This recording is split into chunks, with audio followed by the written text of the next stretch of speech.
Dr. Akinwumi Adesina, the current president of the African Development Bank, is to step down on the 31st of August this year at the end of his second 5-year term. Now, during his tenure, the AfDB has focused heavily on driving economic and social development across the continent. According to the bank, 11 of the 20 fastest growing economies in the world last year were in Africa, an achievement Dr. Adesina attributes to the institution's effective strategy and impact. Well, joining me now to reflect on Dr. Adesina's legacy and what lies ahead for the AfDB is Dr. Velenkosini Matsebula, Senior Lecturer in Development Finance at Stellenbosch Business School. A very good evening to you, Dr. Matsebula. Thanks very much for your time. Put us in the picture first.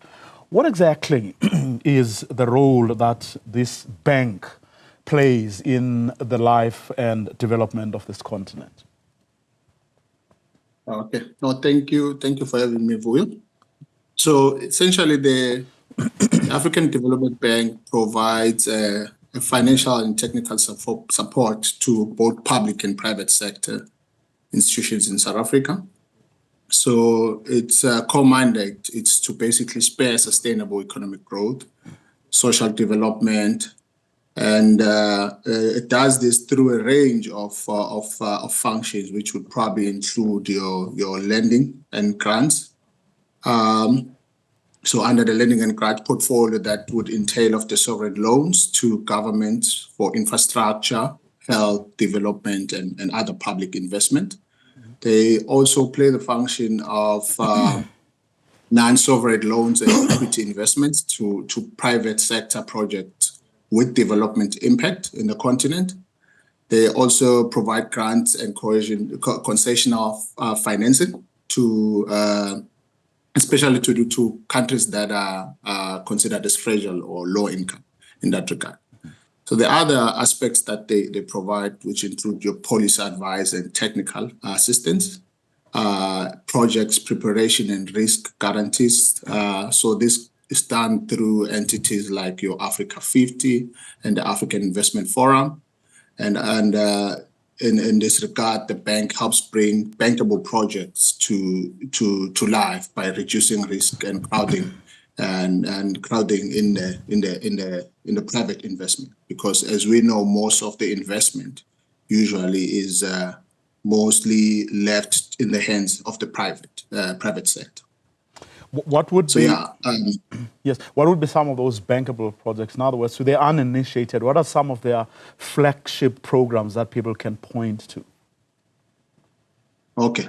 I think from the South African, or rather Southern African point of view, the bank plays a very strategic and catalytic role.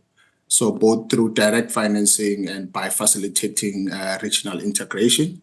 So its importance lies on a number of core areas, which is infrastructure financing, some of which, some of the project will be the renewable energy and just transition. So for instance, from the South African point of view, the Eskom Just Transition Transformation Project, which is ongoing since 2022, the bank approved so far about $400 million in financing for Eskom to repurpose the Komati coal fire power plant, if I'm not mistaken, in that regard.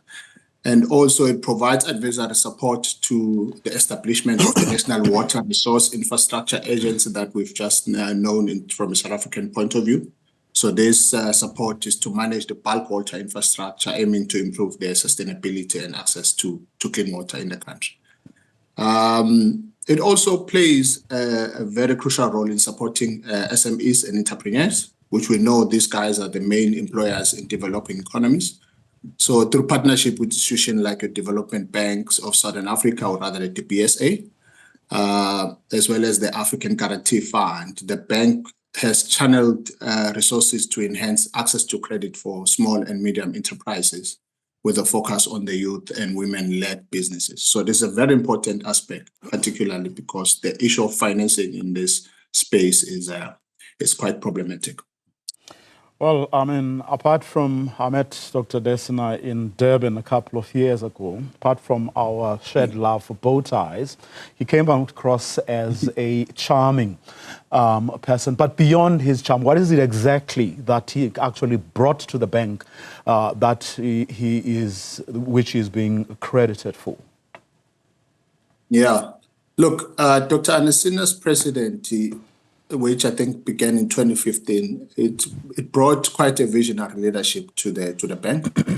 So some of his most notable contribution would include your launch of the High Fives, which is basically his strategic plan, or a plan to give strategic clarity and focus to the banks and mandate. I can touch on that if we have time, just to outline them. He also known or praised for the agricultural transformation through the Feed Africa initiative, shifting agriculture from subsistence to agribusinesses.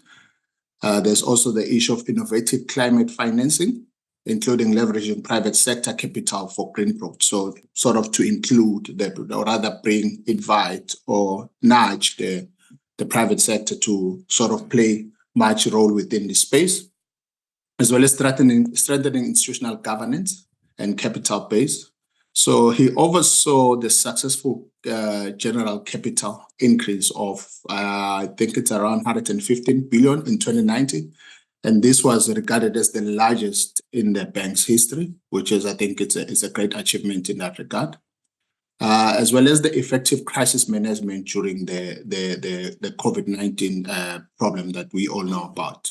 So through the 10 billion COVID-19 response facility that was provided, as well as the leadership during the global economic turbulence resulting from the Russia and Ukraine war. So he's known to have strengthened the global voice, advocating for Africa's interest in global financing architecture reforms, special drawing rights reallocation, as well as the debt sustainability frameworks, which I think is a very important item for the South African context.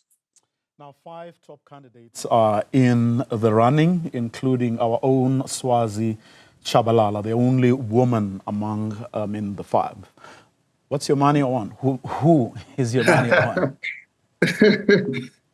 Look, I don't think in my position, I'm one to come up with a direct answer on that. But I think obviously my response be a good sport here, Dr. Matsebula. Well, I think obviously my response will be biased as a South African. But yeah, we're all interested to see. I think all the candidates are capable and up for the task. Yeah. Well, let's leave it there for tonight. Thank you very much for your time. Really appreciate it. Dr. Velenkosini Matsebula, Senior Lecturer in Development Finance at the Stellenbosch Business School.